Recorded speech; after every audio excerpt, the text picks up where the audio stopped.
자, 지난 시간에 이어서 세 번째 파트네요. 우리 부가가치세 이론 배우고 있는데, 공급 시기와 세금 계산서라는 용어가 나와요.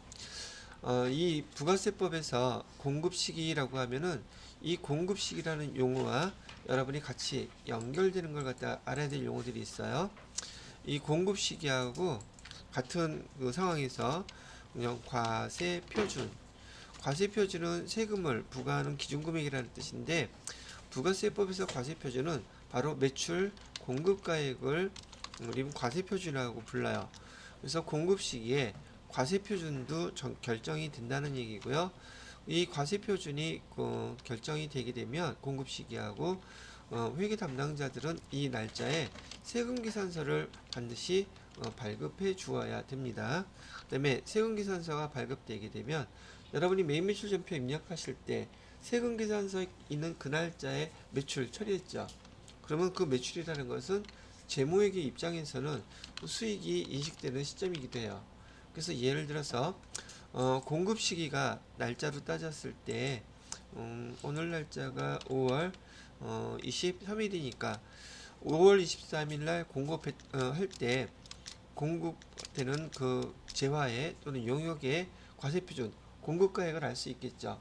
이렇게 생각하면 좋을 것 같으네요. 여러분이 아침에 물건을 사러 갔어요. 그죠? 물건을 사러 가서 물건을 고르겠죠. 얼마짜리인지 알고 골라요? 모르고 골라요? 대부분은 다 알고 고르죠. 정확한 금액은 아니어도 써 있거나 계산할 때 바로 알게 되잖아요. 그러면 여러분이 샀던 그 물건은 어느 순간 내 거 되는 거야? 거기서 내가 손에서 집지 않은 이상은 내 거 아니에요. 그 다음에 계산대에 가서 물건 보여주고 찍고 내가 그 상대에 되는 급부를 내게 되면 그 다음에 내게 되는 거죠. 그 공급식이라는 거 어렵게 생각할 거 하나도 없어요. 물건 살 때 인도 내가 받았어요. 난 대신에 뭘 주면 돼? 거기에 상응하는 대가를 주면 되죠. 근데 얼마인 줄 모르고 주지는 않을 거 아니에요. 그죠? 그러면 여기 공급 시기에 과세표준, 그 공급가액이 얼마라는 것도 알 수 있어요. 그리고 거래할 때 대부분은 부가가치세가 있다는 것도 알고 있죠. 근데 그런 거 다 신경 안 써. 그냥 카드만 내면 되니까, 그죠? 근데 거기가 바로 우리 일상적인 그 생활에서 공급 시기와 공급가액, 이게 바로 결정된단 말이죠. 근데 얘가 조금 더 규모가 커져서 그 거래처에다가 서로 사업자끼리 거래를 하게 되면은 물건을 갖다 인도 보내주게 되면 그다음에 그 금액이 얼마라는 것도 표시를 해줘야 될 것이고 그 날짜에 뭐 발급해줘야 돼요? 거래가 있었다는 증빙인 세금계산서 공급가액 얼마라고 발행하겠죠. 그죠? 그 날짜를 보고 여러분들이 회계 담당자라면 매출 인식하겠죠? 얘네 네 가지는요 동시에 일어나는 일이에요. 같은 날짜에. 그렇겠죠?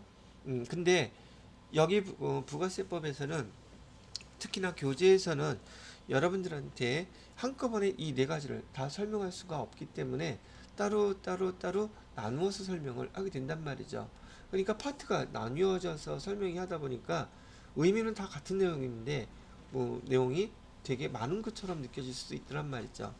지금 기억을 할 리는 없겠지만 여러분들을 무시하는 거니까 지난번에 우리 재무회계 끝부분에서 수익, 그다음에 비용에 대한 거 정리하면서 수익 인식에 대한 거는 제가 차후에 부가세법 때 같이 얘기해 줄게요 하고 넘어간 게 있었을 거예요. 그게 바로 여기 공급 시기와 관련된 수익 인식이 연결되어 있기 때문에 여기서 한꺼번에 네 가지를 설명을 해 드리는 거예요. 그러면 공급 시기라는 건 기본적으로 우리 동산일 경우 지난 시간에 배웠던 것처럼 인도됐다 그러면 공급 시기가 됐다는 얘기죠.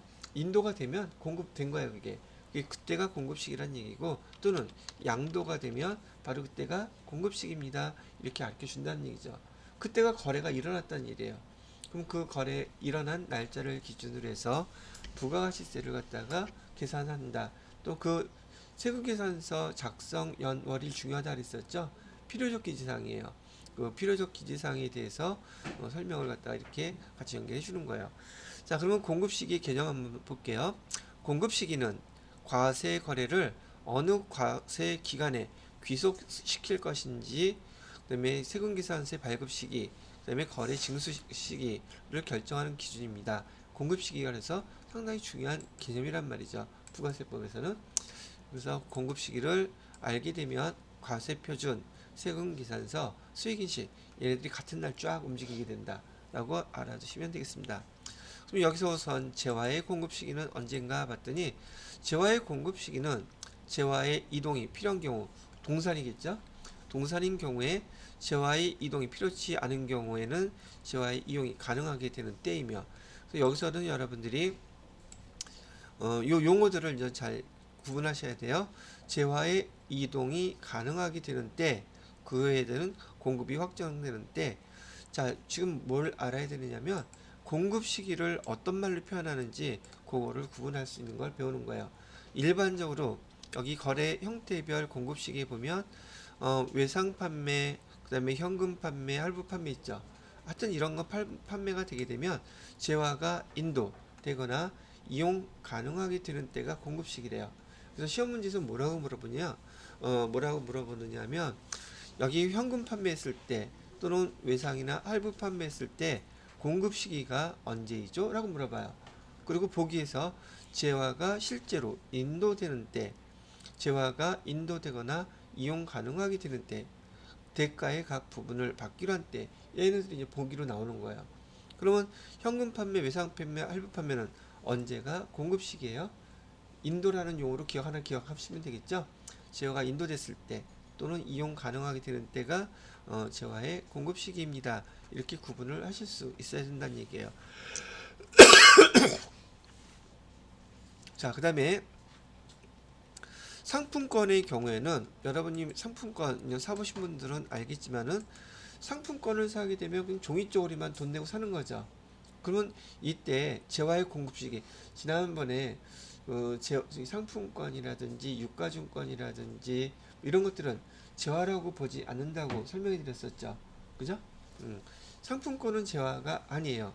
그래서 상품권을 우리가 돈 주고 샀을 때에는 그때는 재화가 공급된 시기라고 보지 않습니다. 그런데 누군가가 그 상품권을 받은 다음에 걔를 실제 물건하고 교환하게 되겠죠. 그 교환하게 되는 때가 공급 시기예요. 그래서 여기도 보시게 되면 실제로 재화가 인도될 때라고 이렇게 나와 있죠. 요게 다 시험 문제라고 제가 얘기해 드렸었죠. 물어보는 질문들. 자, 그다음에 세 번째 장기 할부 판매라든지 중간 지급 조건부 공급이라든지 완성도 기준 지급 공급이라는 용어가 있는데 지금 이런 용어들 좀 낯설죠. 그다음에 장기 할부 판매는 그래도 좀 이해가 되긴 하겠는데 그래도 좀 낯설어요.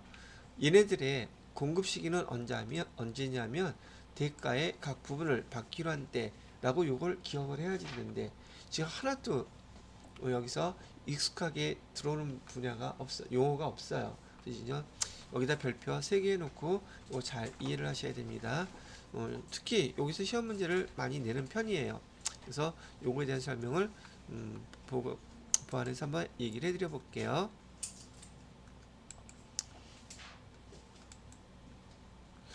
자, 우선 여러분들한테 할부 판매부터 한번 설명해 볼게요. 여러분들이 그 홈쇼핑 같은 거라든지 인터넷 같은 데라든지 보면은 간혹 무이자 할부 판매 같은 거 하는 경우 있죠. 자, 무이자 할부 판매부터, 무이자는 관도서라도 할부 판매부터 한번 얘기를 해볼게요. 여러분 다니는 회사에서 사장님께서 지금 요즘 몸이 안 좋다고 안마의자 그거 하나만 주문해 달라고 하시네요. 근데 그 안마의자는 지금 공급가액이 300만 원짜리고요. 그다음에 부가가치세는 30만 원짜리예요. 그래서 얘를 갖다가 우리가 주문을 하게 되면 근데 얘는 3개월 할부를 준대요. 그럼 3개월 할부를 해주는 조건으로 우리가 이 안마의자를 구입했단 말이죠. 그러면 배송이 오겠죠. 그죠? 배송이 와서 공급 시기는 언제일까요? 공급 시기는 지금 5월 23일 날 지금 우리 사무실에 딱 도착을 했어요. 그러면 배송해 준 기사가 그냥 배송만 해주고 후다닥 가 버리나요? 받았다는 거 사인 받아 갖고 하나요? 그럼 그 배송해 준 시점이 우리는 부가세 용어로 인도해줬다고 부르는 거예요. 인도해주면 그거 얼마짜리인지 알아요, 몰라요? 당연히 알겠죠. 그죠? 그럼 세금계산서가 여러분들한테 회사로 올 텐데 세금계산서 날짜는 며칠이겠어요? 5월 23일이겠죠. 그럼 공급가액도 알고 부가세액도 알죠. 그럼 여러분들이 그 세금계산서 받았으니 매입 매출 전표에다가 매출 전표로 입력해요. 매입 전표로 입력해요. 여러분들은 매입으로 의자 산 거니까 매입을 하겠지만 의자를 판 회사에서는 매출로 이렇게 입력을 하겠죠. 자, 그러면 세금계산서에 여러분이 보게 되면 의자를 판 회사는 아마 청구를 이렇게 해서 그 회사에서는 매출을 매입 매출점표에다가 이렇게 입력했을 거예요. 차변에다가 매상 매출금 금액은 얼마예요? 얼마 받아야 돼? 330만원 받아야 되죠. 그 다음에 대변에는 뭐라고 했어요? 얘는 저기 안마의자를 만드는 회사라고 했을 때는 제품 매출로 해놨겠죠. 금액은 얼마로? 300만원 이렇게 해놨을 거예요. 오케이? 그 다음에 부가세 있죠. 이 부가세는 뭐라고 썼겠어요? 부가세 수금해서 30만원 이렇게 써놨겠죠. 자, 여기서의 특징은 뭐냐면 할부 판매인 경우 지금 얘를 갖다가 세금계산서 발행해서 수익 인식하는 걸 전체 금액을 한 방에 며칠 날짜로 5월 13일 날짜로 다 받았단 말이죠. 이게 했단 말이죠. 그리고 여기 우리가 받아야 될 금액 총 얼마였었어요? 330만 원이었었죠. 이거를 매달 얼마씩 회수하면 돼요? 매달 말일날 회수하기로 했어요. 그러면 4월달은 넘어갔다고 치고 6월 30일 날 여기 여러분들이 얼마를 보내주겠어요? 3분의 1이니까 110만원 보내주겠죠. 그래서 보통 예금으로 이체를 해줬어요. 얼마? 110만원. 대변에다가도 대변에는 외상매출금 받아들였죠. 외상매출금 얼마 받았어요? 110만원 이렇게 받은 거죠. 자, 그 다음에 7월 31일이 됐어요. 그럼 똑같이 차변에 110만원, 외상매출금 110만원에서 세 번에 나누어서 이렇게 회수를 하겠죠. 이건 뭐다? 이게 할부 판매예요. 됐습니까? 자, 그런데 장기 할부 판매인 경우에는 그 경우가 좀 바뀐단 말이죠. 이 할부 판매 그 상황과 그다음에 장기 할부 판매 그 매출 인식하는 거 수익 금액 세금계산서에 발행하는 거 차이점을 정확히 이해를 하셔야지 돼요. 장기 할부 판매는 일단 그 할부라는 그 금액이 회수하는 금액이 그 회수하는 빈도가 1년이 넘어야지 돼요. 그래야지 장기란 말이 들어가니까. 그다음에 그게 2번 이상. 그러면 여기 한번 예를 들어 볼게요. 우리 회사에서 이번에 소형 승용차를 한 대 구입하려고 그래요. 공급가액이 3,600만 원 정도 되는 차라면 뭐 아반떼 정도 합시다. 아반떼를 하나 샀어요. 근데 그 공급가액이 얼마래요? 3,600만 원. 그다음에 부가세는 360만 원. 되겠죠? 자, 그러면 장기 할부 판매일 때 이렇게 회계 처리를 할까? 즉 공급 시기는 언제이지? 우선 우리가 장기 할부 판매를 하더라도 그 아반떼 승용차는 그 거래처에다가 주문한 곳에다 갖다 줘야 되겠죠. 그 인도를 했어요. 인도를 했다면 지금 비교를 해서 설명을 해드리자면 여기 외상매출금을 3,600만 원에다가 부가세는 얼마가 되겠어요? 360만 원, 다 합치면 3,960만 원이죠. 여기다가 외상매출금을 3,960만 원 이렇게 해놓고 여기 매출을 3,600만 원. 그다음에 부가세 예수금은 360만 원 이렇게 기록을 하게 되면 할부 판매하고 똑같은 게 돼버리죠. 그런데 장기 할부 판매는 이렇게 기록하지 않아요. 이렇게 기록하지 않고 지금 36개월 동안 매달 얼마씩 내기로 했느냐면 100만 원씩 36개월 할부 판매를 했던 거예요. 그러면 그 회사에 그 회사가 자동차를 판매하는 회사가 자동차를 산 회사한테 매달 세금계산서를 얼마짜리를 보내줘야 될까? 이게 문제가 되는 거죠. 매달 얼마짜리를 보내준다? 100만 원짜리를 보내요. 그래서 외상 매출금은 110만 원 이렇게 되고요. 제품 매출은 얼마? 100만 원. 근데 부가세는 얼마? 10만 원. 이렇게 해서 매달 몇 번을 보내요? 36개월 동안 36번을 보내요. 그럼 가만히 보세요. 첫째, 수익 인식하는 게 다르죠. 할부 판매는 보냈을 때 전체 금액을 한 번에 다 수익을 5월 13일 날 했는데 여기 장기 할부 판매는 매달 100만 원씩 수익으로 인식한단 말이죠. 외상매출금도 그달 거 기록하고, 기록하는 방법도 다르고, 수익을 인식하는 금액도 다르죠. 그래서 할부 판매하고 장기 할부 판매를 구분해야 된다는 얘기예요. 그런데 지금 이렇게 장기 할부 판매인 경우에 공급 시기가 지금 언제냐고 물어봤잖아요. 그죠? 공급 시기는 언제라고 여기 답을 하라고 돼 있어요. 대가의 각 부분을 받기로 한 때라고 기록되어 있죠. 이 대가의 각 부분을 받기로 한 때는 어디에 기록이 되어 있겠어요? 우리가 보통 장기 할부 판매 이런 걸 맺게 되면 계약서라는 게 당연히 있어요. 그 계약서에 매달 얼마씩 며칠 날짜에 보내주기로 계약이 되어 있죠. 즉 대가의 각 부분을 받기로 한 때는 바로 계약서에 기록되어 있는 그때를 얘기하는 거예요. 그러면 계약서에는 며칠 날짜만 적혀 있겠어요? 금액도 적혀 있겠어요? 지금 여기서는 그 공급 시기를 여러분들한테 설명하지만 이 다음 파트가 그 과세 표준이에요.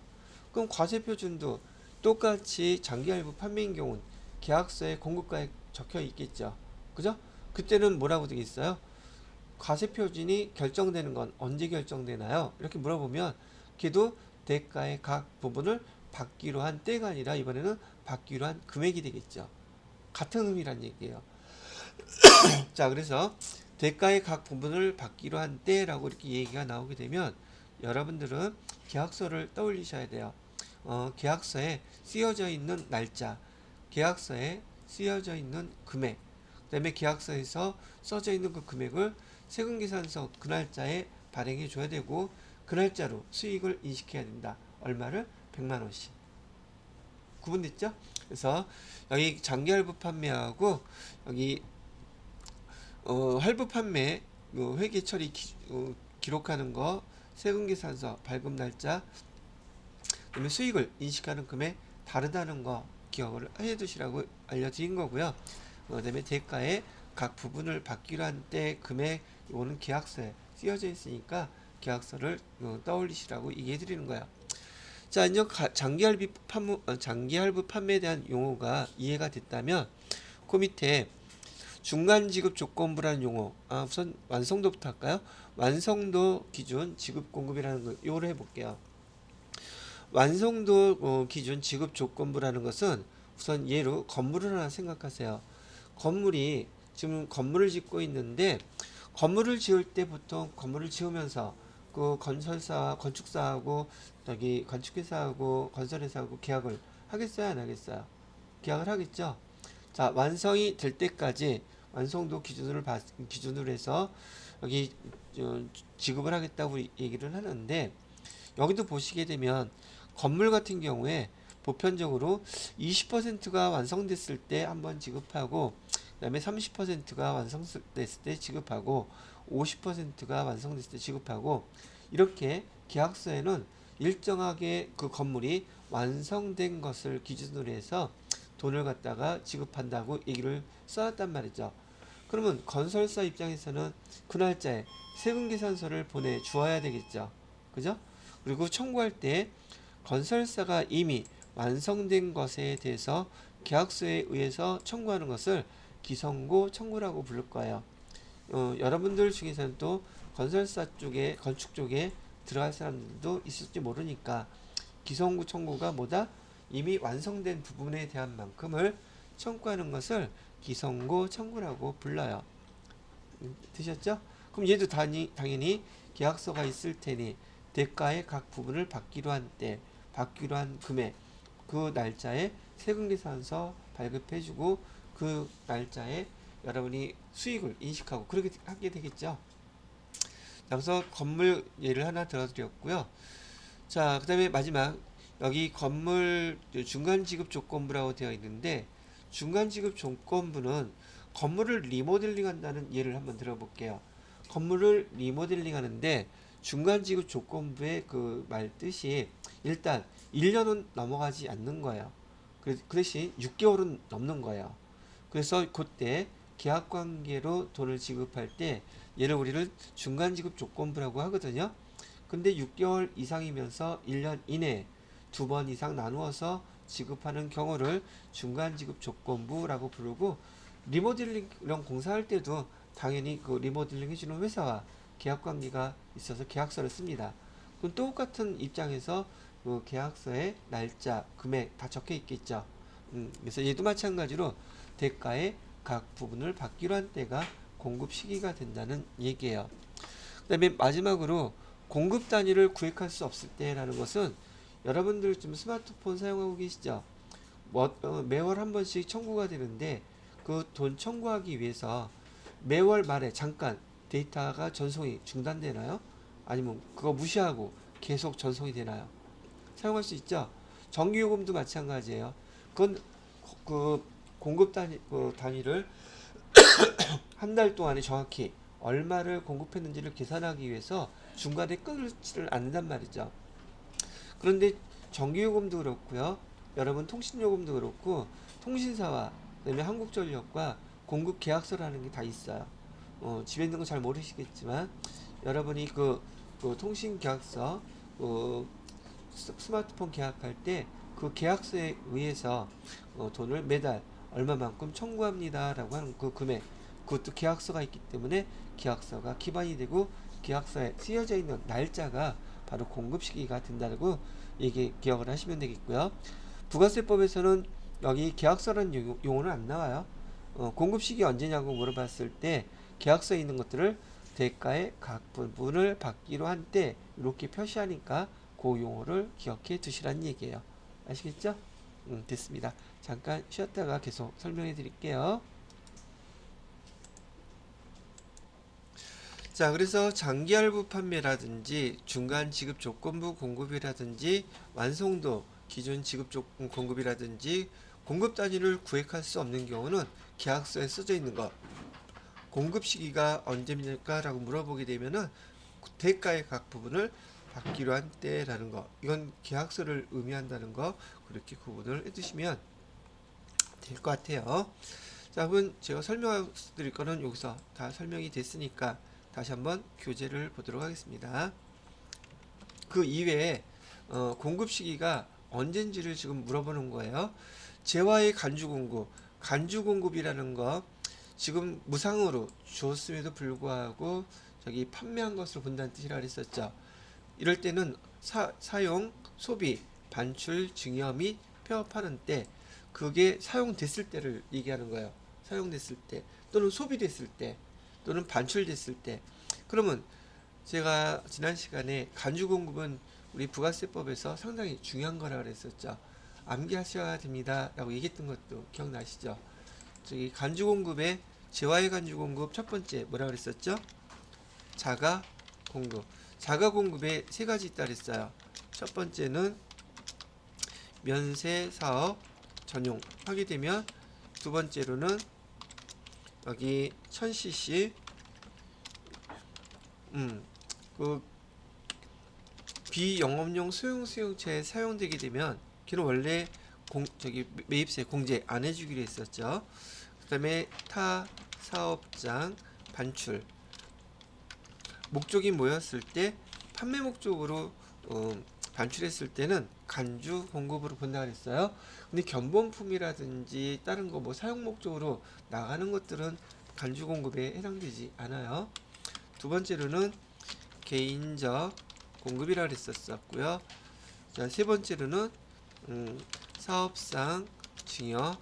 이 교재 꼭 읽어보셔야지 돼요. 거기 해당되는 예가 제가 설명해 드린 거 말고도 여러 가지가 있거든요. 아, 요런 게 거기에 해당되는 거구나 기억하셔야지 돼요.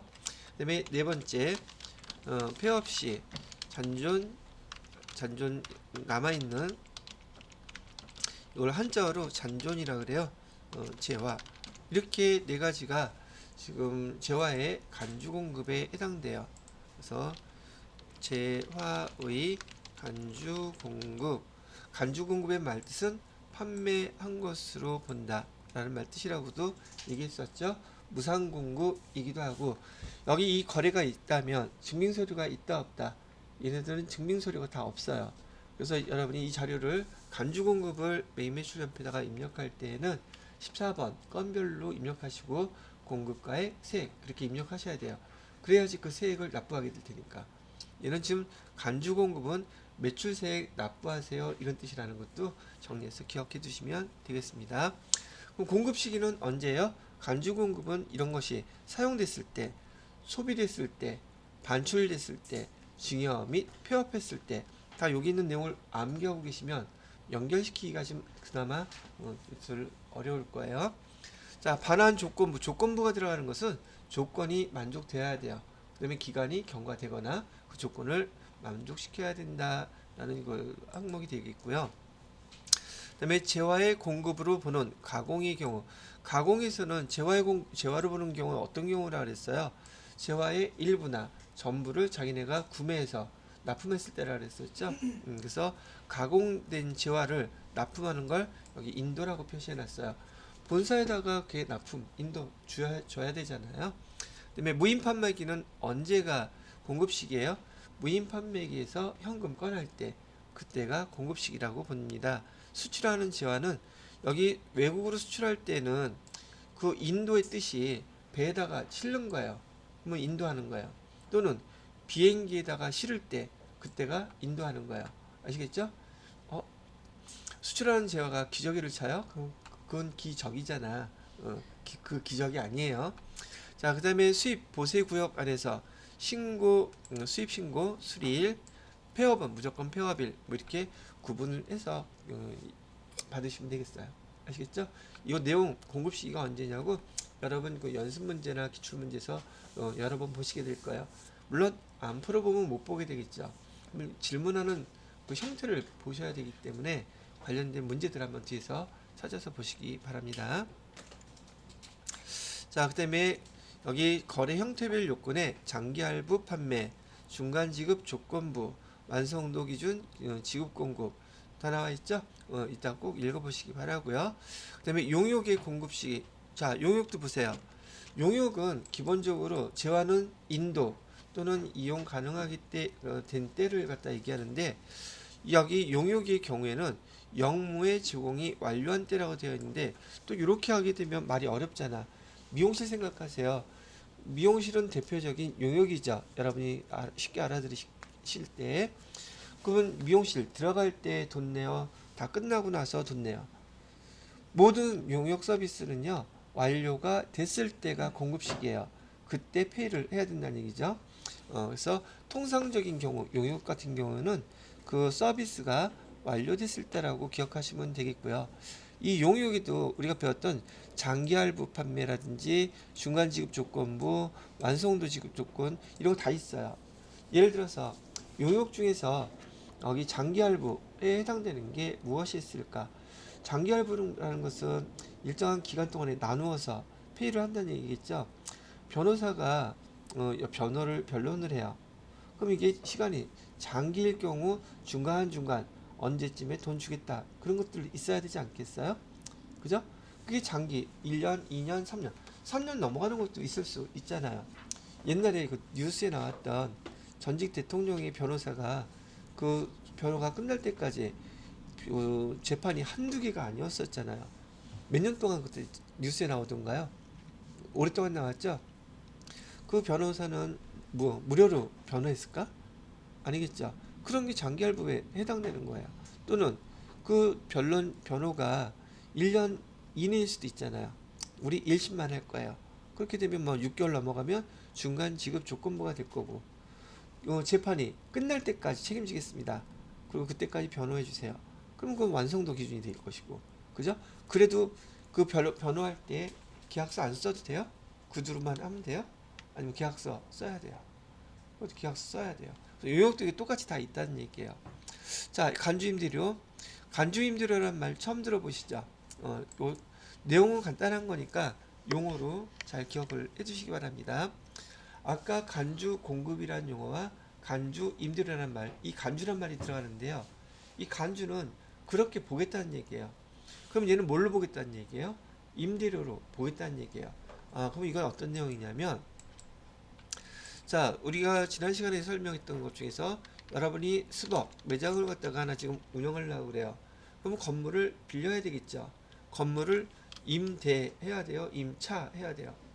여러분들은 임대한다 그러면 돈 많은 사람이고 임차를 하게 되겠죠. 그러면 매달 그 임대료로 200만 원씩 주기로 했어요. 오케이? 그다음에 그 여러분들은 당연히 사업자겠죠. 수복 매장 운영할 사람이니까. 그럼 건물주가 여러분들한테 관리비 달라고 월세 달라고 뭘로 청구해야 되겠어요? 보편적으로 세금계산서를 이렇게 청구해야 되겠죠. 그럼 여러분들은 관리비로 월세로 얼마를 내야 된다? 220만 원을 내야 된다고 계약을 한 거예요. 됐어요? 그런데 여러분이 그 건물을 임차하게 되면 매달 월세만 내면 돼요. 보증금도 내야 돼요. 보증금도 내야 되죠. 그 보증금이 예를 들어서 1억이었다고 가정합시다. 그러면 이 건물주 입장에서는 매달 월세 여기 220만 원을 받겠죠. 그죠? 그리고 세금계산서를 발행했으니 국세청에서도 알 거고 부가세 신고할 때 이거 납부하겠죠. 그런데 지금 월세에 대한 금액 이외에 보증금을 1억을 받아놨단 말이에요. 그러면 이 보증금 1억을 통장에 예금에다 넣어놨다면 뭐가 발생하겠어요? 이자가 발생하겠죠. 예를 들어서 여기 4% 이자라고 가정을 해봐요. 그럼 연간 얼마가 생기는 거예요? 400만 원 생기겠죠. 그죠? 근데 부가세는 우리 보통 개인 사업자인 경우 6개월마다 한 번씩 하죠. 뭐 확정신고로 예정신고 때는 뭐가 날라오니까 예정 고지서가 날라오니까 여하튼 간에 그러면 네 번으로 나누어도 매 분기마다 100만 원씩은 이자가 생기는 거잖아요. 그래요, 안 그래요? 그죠? 그래서 분기로 나눴을 때 이자만 100만 원씩이 생겨요. 근데 국세청 입장에서는 얘 보증금은 누구 돈이에요? 보증금은 임차인 돈이죠. 임차인 돈을 받아서 이자가 발생했다고 임차료에서 까주는 거 아니죠. 이건 건물주가 가질 거 아니야. 그러니까 얘도 이자도 네가 임대료로 받는 거로 보겠다는 얘기예요. 그러니까 여기 몇 퍼센트를 또 세금 내라는 얘기예요. 10%인 10만 원을 부가세로 납부하라고 얘기를 하는 거죠. 실제로는 임대료는 아니죠. 근데 임대료 같은 성격이 됐잖아요. 그죠? 이걸 뭐라고 부른다? 간주 임대료라고 부른다. 그래서 간주 임대료는 보증금에 대한 이자 이렇게 기억하시면 돼요. 보증금에 대한 이자도 국세청에서는 거기에 10% 세금을 내라고 얘기를 했다는 얘기죠. 자, 그래서 이거는 예전에 이런 상황이 벌어졌었어요. 건물을 갖고 있는 사람들은 보편적으로 부자죠. 그래서 이 부자들한테 그 세금을 징수할 수 있는 방법이 없을까 생각을 해보니까 이 보증금 받는 거에 대해서 그 간주임대료라고 법을 갖다가 부가세법을 만들게 되면 이렇게 10%그 보증금에 대한 이자에 대한 거 징수를 더 할 수 있겠죠. 그래서 찾았어 이거야.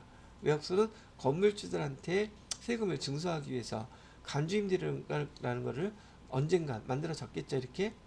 근데 이 간주임대료를 진짜 목적대로 건물주들이 간주임대료를 낼까 아니면 그것조차도 임차인이라고 할까? 왜 웃어요? 건물주가 내라고 지금 해놨잖아 이렇게. 근데 그 법 이외에 계약이 그 당사자 간의 계약이 우선이에요. 계약서가. 그럼 임대인이 그 건물이 필요하다 그러면 당연히 그 건물이 필요한지 아닌지 당연히 알겠죠. 그러면 그 계약서에다가 여기 간주임대로 나오면 임차인 당신이 내는 겁니다. 계약서 그렇게 해주세요. 그 임차인 입장에서 뭐라 그래요? 열심히 잘 골랐으니까 딴 데 가볼게요. 딴 데도 마찬가지야. 그러겠어요, 안 그러겠어요? 그러겠죠. 그래서 결과론적으로 100%라고 다 할 수는 없지만 대부분의 건물주들이 여기 간주임대료를 갖다가 또 임차인한테 전가를 한 거예요. 그러니까 그거 만들어낸 국세청 직원은 지금 장수하고 있어. 왜? 전 국민들한테 임차인들한테 욕을 많이 먹었을 테니까. 그럼 임대인들은 욕 안 했을까? 거기도 욕했겠지. 응? 누구의 그걸 뺏으려고 이것이 겁도 없이 그랬을까? 그러지 않았을까?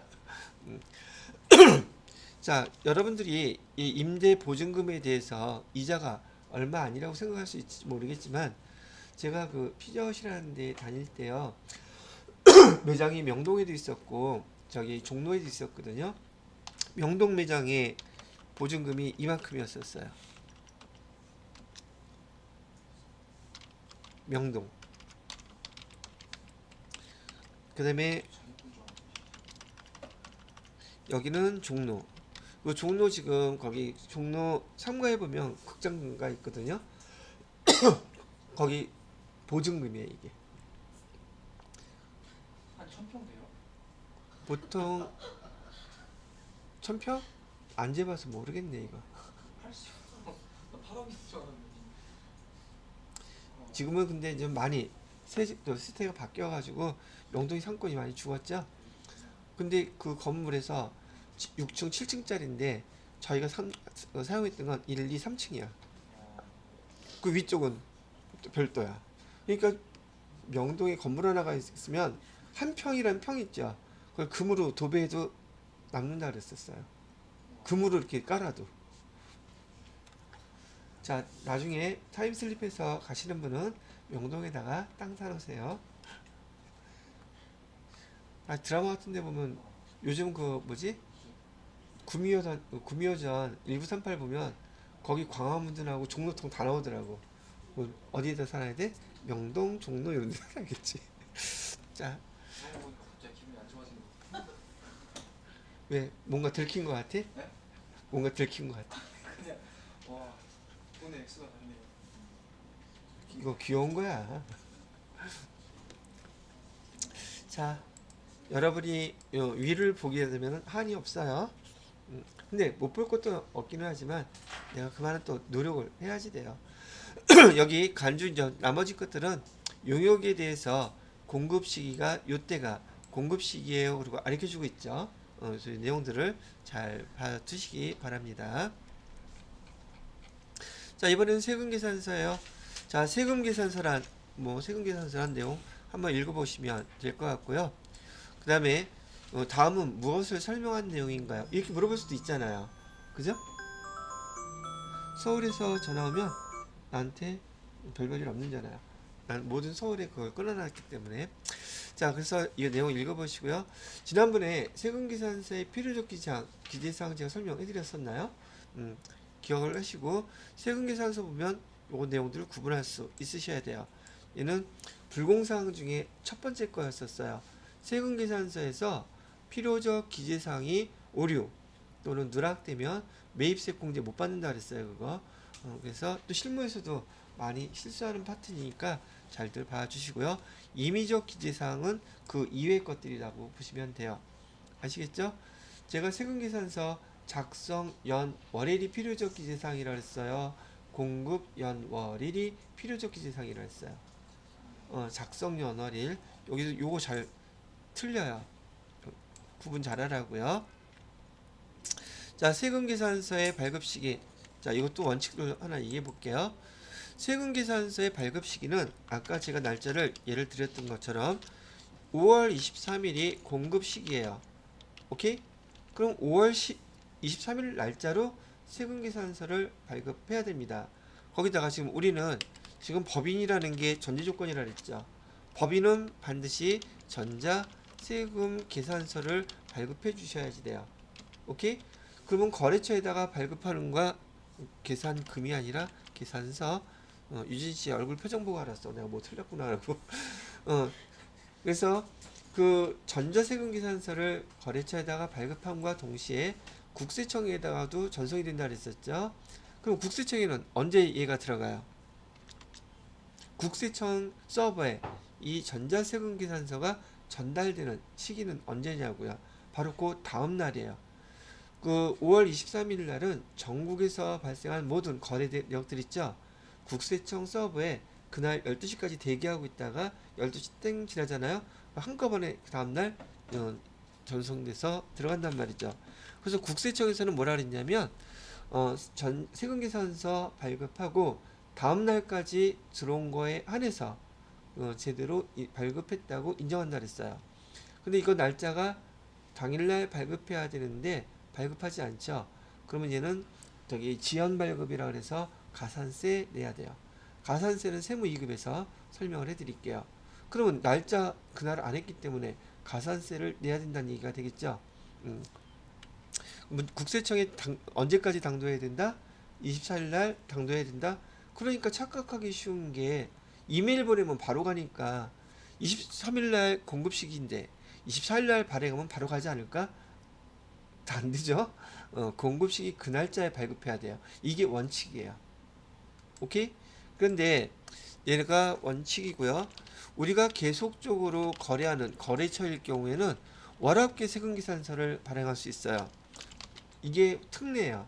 월합계 세금 계산서를 발행할 수 있는데 예를 들어서 5월 1일부터 5월 31일까지 거래한 내역에 대해서 날짜는 며칠 날짜로 그 달의 맨 마지막 날짜 5월 31일 날짜로 언제까지 발행하는 것이냐면 다음 달 2월 10일까지 발행을 해줘야 돼요. 그러면 얘는 국세청에 언제 들어가겠어요? 11일이 되겠죠? 그래서 국세청에서 뭐라 그러냐면 월합계 세금 계산서를 발행하는 경우 그 다음 달 11일까지 발행한 것을 정상 발행한 것으로 보겠다라고 해놨어요. 그럼 얘도 월합계 세금 계산서인 경우 11일 넘어가면은 지연 세금 계산서 발급 지연 그래가지고서 얘도 가산세 계산해야 됩니다. 근데 월합계 세금 계산서 하니까 며칠 날짜로 세금 계산서에다가 작성 연월일을 해야 되는 걸 모르시는 분이 있어. 그 달의 마지막 날이에요. 그 달의 마지막 날로 발급하는 그런 세금계산서는 대부분 뭘 발급하는 회사다? 월합계 세금계산서를 발급하는 회사다. 보시면 된다는 얘기죠. 근데 문제에서 말이죠. 원칙을 물어볼 때가 있고 월합계 세금계산서를 물어볼 때가 있어요. 원칙은 언제 세금계산서를 발급해야 된다? 공급 시기에 부가세 그 내용에 그렇게 나와 있어요. 공급 시기에 바로 세금계산서 발급을 하는 게 원칙이에요. 오케이? 근데 특례는 월합계 세금계산서가 있더라. 자, 그래서 세금계산서 발급 시기와 계산서 세금계산서 발급 특례에 대한 것도 여러분이 조금 읽어보시기 바라고요. 자, 이번에는 영수증 설명합니다. 자, 또 영수증은 또 뭐예요? 라고 물어본다면 영수증이란 공급 지금 세금계산서는 필요적 기재사항에 공급받는 자의 사업자 등록번호 있었죠. 근데 영수증은 그거 없어요. 공급받는 자의 등록번호 또는 공급가액 부가세 구분이 없어요. 합쳐져 있는 금액이에요. 그런 것들을 우리는 뭐라고 부른다? 일반 영수증이라고 부른다요. 그래서 부가가치세액을 구분하지 않았기 때문에 영수하는 금액에 뭘로 나타나요? 공급대가로 나타나. 그거는 적격증빙 또는 우리가 메인 매출 전표에다가 입력하면 안 되는 영수증이에요. 그런 것들은 아시겠죠? 작성한다고 되어 있고요. 영수증으로는 매입세액을 공제받을 수 있다 없다? 당연히 없겠죠. 매입세 공제 받으려면 적격증빙 4가지만 가능하다. 영수증에는 금전 등록 계산기 계산서 그 다음에 신용카드 매출 전표 신용카드 매출 전표는 공급가액 세액 나눠지죠. 그런데요 무늬만 종이만 그거고 일반 그 사업자들 중에서 영수증으로 출력도 돼요. 버튼을 누르면 여러분이 받았던 영수증 중에서 무늬는 신용카드 매출 전표에 찍혀 나왔는데 공급가액하고 세액이 구분이 안 돼 있어요. 그거는 매입세 공제 못 받아요. 그거는 일반 영수증이에요. 자, 그렇게 구분하는 방법도 가르쳐 드렸고요. 자, 등등.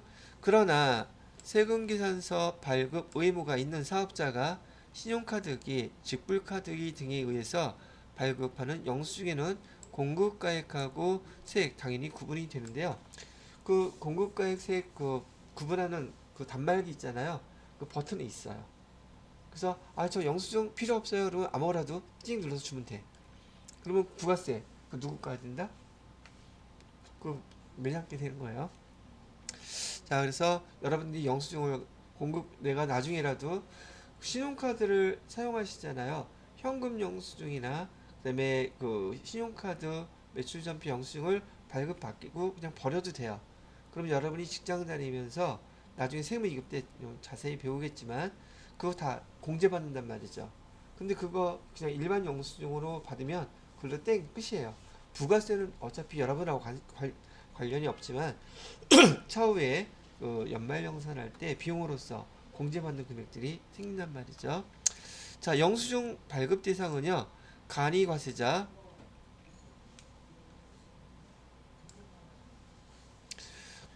간이과세자와 신규로 사업을 개시하는 경우 적용하는 간이과세자요. 주로 사업자가 아닌 자에게 재화 또는 용역을 공급하는 사업자로서 다음에 사업을 영위하는 자는 영수증을 발급해야 된다고 합니다. 다만 공급받는 사업자가 사업자 등록증을 제시하고 세금계산서 발급해 주세요라고 요구하면 세금계산서 발급해 줘야 됩니다. 뭔 말인지 머리가 왔다리 갔다리 하죠. 설명해 줄게요. 자, 영수증을 발급하는 대상자들은 말이에요. 우선 여러분들한테 이것도 하나 설명을 해드려야겠네요. 세무 2급 때 설명을 할까 싶은데 나왔기 때문에 교재에서 보니까 설명 같이 해드릴게요. 자, 우리가 매입 세금 계산서를 받았는데 불공상이야. 그러면 매입 매출 전표에서 54번으로 불공 처리할 수 있죠. 근데 이번에는 신용카드 매출 전표하고 현금 영수증을 받았어요. 근데 얘가 불공상이야. 그럼 어디서 입력하라 그랬죠? 일반 전표에서 입력하라 그랬죠. 자, 하나만 더 추가할게요. 간이과세자한테 받은 신용카드 매출 전표나 현금 영수증도 일반 전표에서 입력하셔야 돼요. 여러분이 그 메인 매출 전표 입력할 때 거기 간이과세자란 말 나왔었을 거예요. 근데 기억은 안 나죠? 간이과세자한테는 이따 차후에 설명해 드리겠지만 세무 2급에서 4,800만원 미만인 간이사업자인 경우에는 지금 우리 간이사업자 얼마까지 하기로 되어 있어요? 8천만원까지 되어 있죠. 그런데 요거는 그 전 단계에 4,800만원이었었단 말이죠. 이 사람은 영세에도 너무 많이 영세해. 그래서 여기 혜택을 주는 게 있거든요. 부가세법에서 세제 혜택을 준다 그랬었잖아요. 그 계산하는 건 세무 2급 때 알려 드릴게요. 하여튼 그래서 간이과세자한테 신용카드 매출 전표, 현금 영수증을 받게 되잖아요. 그것도 마찬가지로 일반 전표에다가 입력하셔야 돼요. 아시겠죠? 근데 이 간이과세자한테 받은 현금 영수증, 신용카드 매출 전표 어떻게 구분해요? 보면은 그 사람들은 신용카드 매출 전표, 현금 영수증을 발행해 줬음에도 불구하고 공급가액 세액이 나뉘어져 있지 않아요. 공급가액하고 세액이 나뉘어져 있지 않으니까 어거지로 나누어서 매입 매출 전표에다가 입력하지 말고 일반 전표에다가 입력하시면 돼요. 그런 신용카드 매출 전표와 현금 영수증은요, 간이과세자가 발행한 증빙서들이에요. 우리는 그걸 갖다가 뭐라고 부른다? 영수증이라고 부르는 것이고요. 자, 그런데 조금 전에 영수증을 발급해야 되는 업종들 얘기 있잖아요. 그게 지금 여기 나와 있어요. 영수증을 발급해야 되는 업종들이 대부분 보니까 주로 사업자를 주로 상대를 하는 업종인가요? 개인 소비자들을 상대하는 업종인가요? 아니, 그러니 이런 개인 소비자들한테 세금계산서 발급할 이유가 있겠어요? 없겠어요? 당연히 없겠죠. 무슨 말인지 되죠? 개인 비사업자들은요, 세금계산서 아무짝에 쓸모 없습니다. 사업자가 아닌 다음에서요. 그런데 여기 대표적으로 소매업 나와 있죠. 이 소매업의 대표적인 업종이 이마트예요. 롯데마트고, 이마트, 롯데마트인데, 여러분 그 또 동네에 보면 슈퍼 규모가 큰 데들 있잖아요. 그러면 그런 데서 물건 사는 사업자들은 없을까? 주변에 사업하시는 분들 거기서 얼마든지 살 수 있죠. 그분들은 사업자예요. 그러면 그 이마트에서 물건 살 때 거기에 매입세액이 있겠어요? 없겠어요? 대다수 다 있단 말이에요. 그죠?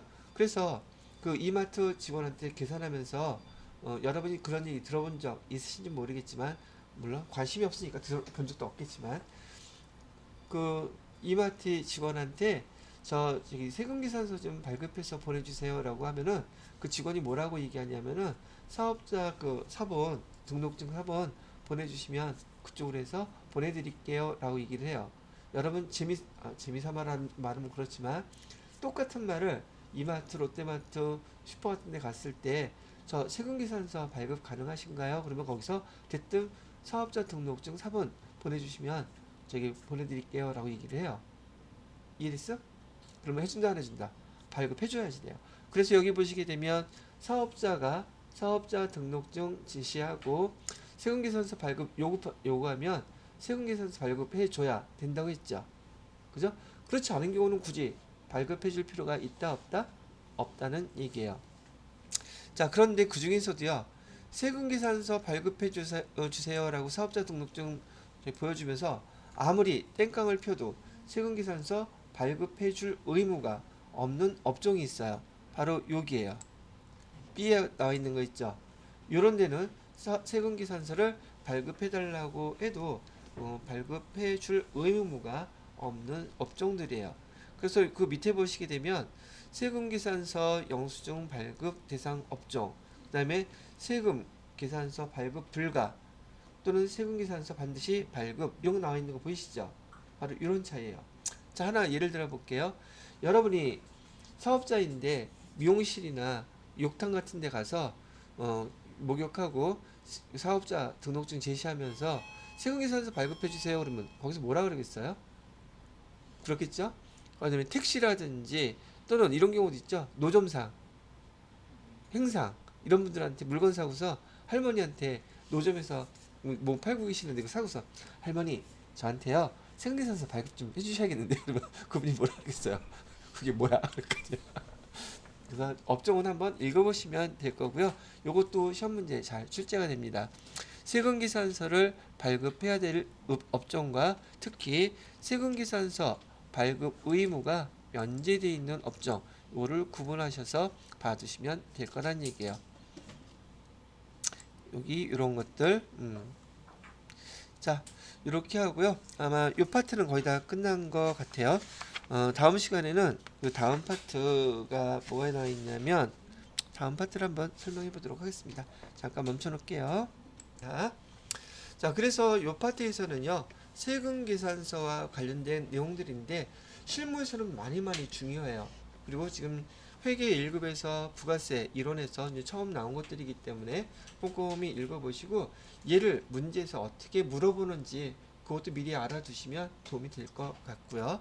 전자세금 계산서에 대해서 밑에 보시게 되면은 전자세금 계산서의 발급과 전송이라고 되어 있어요. 법인은 전자세금 계산서 무조건이라 그랬죠. 의무자이고요. 그다음에 공급가액이 얼마? 2억 원. 개인 사업자인 경우요. 그 법인, 개인 이렇게 기억을 하시고요. 법인은 무조건. 개인은 얼마까지? 2억 원까지. 그렇게 기억을 해주시면 되겠습니다. 원래는 3억이었는데 줄어들었다 그랬죠. 언제부터? 2022년 7월 1일부터인데 지금 2023년이잖아요. 그러면 다 적용되고 있다는 얘기겠죠. 자, 그러면 이것도 한번 여러분이 상상을 해봐요. 앞으로 금액은 더 낮아질까? 더 올라갈까?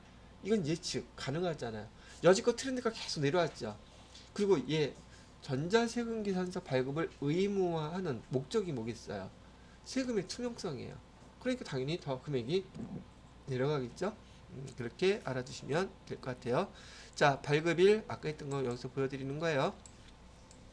발급일 다음 날까지 전송해야 된다 그랬는데 발급일 다음 날까지라고 해서 아까 5월 23일 다음 날인 24일 날 발급하면 안 된다 그랬어요. 그래서 이거 오해하지 않도록 좀 이거 신경 써주시고요. 가산세 부과 대상된다. 미발급하거나 미전송하게 되면 그것도 얘기했으니까. 자, 그리고 문제에서 제가 설명인 그 파트가 끝나게 되면은요, 여러분들은 반드시 확인예제, 최소한 확인예제 형태 한번 보시고, 뒤에 관련된 문제까지 풀어보시면 좋긴 하겠지만, 시간 되면 그렇게 꼭 해주세요. 아니, 시험 볼 사람들이니까 시간 내서라도 해야 됩니다. 자, 그러면 세 번째 파트에 대해서는 마무리하고요. 여기 녹화 끊고 네 번째 영세율과 면세에 대한 것도 설명을 해드리도록 하겠습니다.